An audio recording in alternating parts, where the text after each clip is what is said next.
Hello guys, আজকে এই ভিডিওতে আমি কপি করতে যাচ্ছি তোমাদের সবার প্রিয় আর্টিস্ট রিফাত ভাইয়াকে। এই জন্য কি রিফাত ভাই আমার উপরে রেগে যায়? দেখতে হলে ভিডিওটি শেষ পর্যন্ত দেখো। তো চলো আর না দেরি করে শুরু করি আজকের ভিডিও। কিছুদিন আগে রিফাত ভাইয়ের চ্যানেল স্ক্রল করতে করতে আমার সামনে পড়ে এই ভিডিওটি। এই পেপার হ্যাঙ্গিং ডলগুলো আসলে অনেক কিছু ভাইরাল হচ্ছে। আমি ওই জিনিসটা বানাই ফেলে সবাই মানে এজন্য এখানে মোটা একটা কার্ডের পিস নিছি, তারপর এটার উপর কি আর কিছু বুঝছিলাম না, তাই ভাবলাম যে কিউট একটা কুকুর। কারণ কুকুরটা বানানো অনেক বেশি ছিল আর আমার কালার অনেক বেশি ঝামেলা ছিল, আমি কোনো কালার পেপারটা আমি ছোট ছোট রোল বানাইছি, তারপর এটা হাত পায়ে মুছে ঢুকিয়ে দিয়েছি। ফার্স্ট টাইম এই জিনিসটা এত ছোট করে বানাইছিলাম যে আমি এটা ভালো অ্যাডজাস্ট করতে পারছিলাম না, যে এত সাথে সাথে এটা ফেলে দিয়েছি। এত তাতে হামাল হবে না, না পারবো না। তারপর এখানে বড় বড় করে আমি ড্র করে নিয়েছি, তারপর আগের মতো আমি এখানে অ্যাসেম্বল করেছি। লাস্টে বানাইতে আমি এটা বুঝলাম যে তোমরা যদি বানাও তাহলে এখানে বড় করে বানাও। ফাইনালি আমাদের ঝুলন্ত কুকুর হয়েছিল, অনেক বেশি কিউট লাগছে তাই না?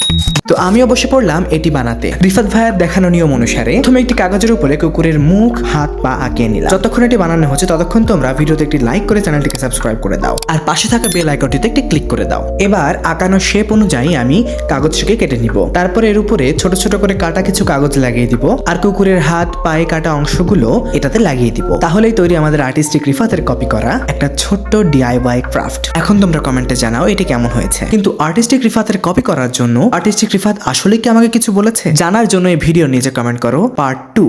Bye bye.